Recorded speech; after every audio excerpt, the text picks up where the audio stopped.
وہ خاتون کہنے لگی کہ 3 دن سے میرے بچوں نے کچھ کھایا پیا نہیں، بھوک کی وجہ سے یہ روتے بلبلاتے،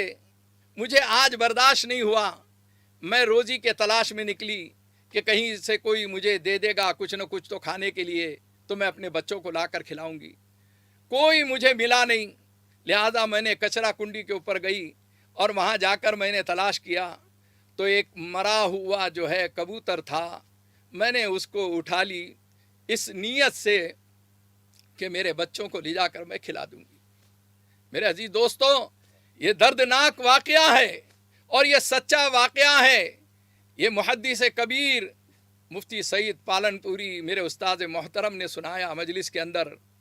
اور رونے لگے۔ میرے شیخ محترم مفکر اسلام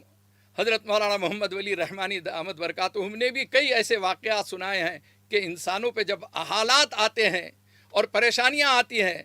تو فقہ کا ایک مسئلہ ہے کہ جان بچانے کے لیے حرام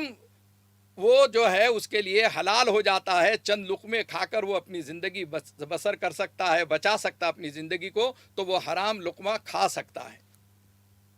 میرے عزیز دوستو، وہ خاتون ایمان والی ہے، وہ خاتون جو ہے مسلمان ہے،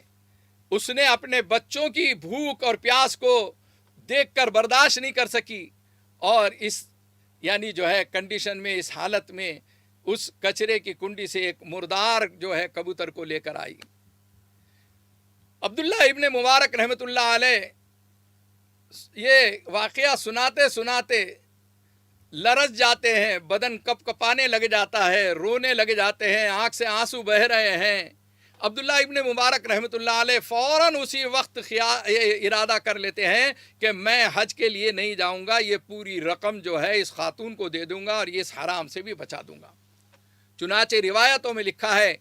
کہ حضرت عبداللہ ابن مبارک رحمۃ اللہ علیہ نے وہ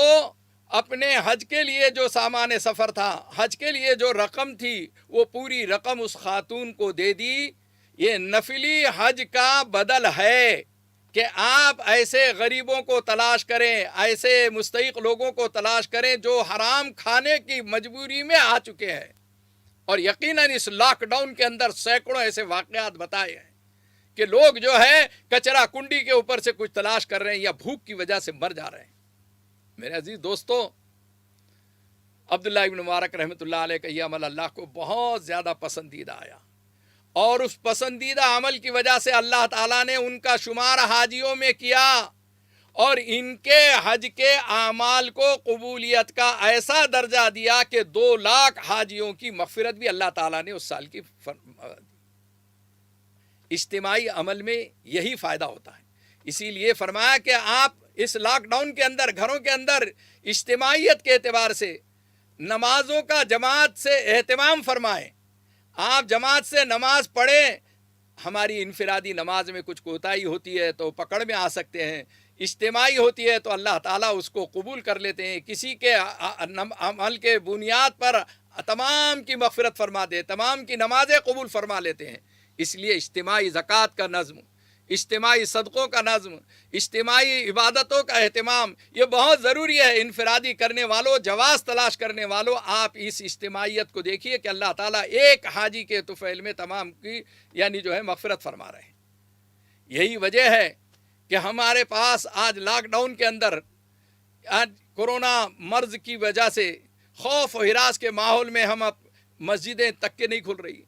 تعجب ہوتا ہے کہ شراب خانے کھل گئے، لوگ ادھر سے ادھر جو ہے آنے جانے والے چل رہے ہیں، پھر رہے ہیں، ساری چیزیں کھول دی جا رہی ہیں دھیرے دھیرے، ہوٹل، ریسٹورنٹ، سب کچھ، لیکن عبادت خانے نہیں کھولے جا رہے۔ نہ مسجد کھل رہی ہے، نہ مندر کھل رہی ہے، نہ جو ہے گرودوارے کھل رہے ہیں، نہ گرجا گھر کھل رہے ہیں۔ ارے اللہ کی عبادت کریں گے، اللہ کو راضی کریں گے تو کورونا ختم ہوگا۔ اور اگر اللہ کو راضی نہیں کریں گے تو جوں جوں دوا کی مرض بڑھتا گیا. ہے ہند میں انوکھا مرکز تحفظ دین، یہ دین کا ترجمہ ہے مرکز تحفظ دین.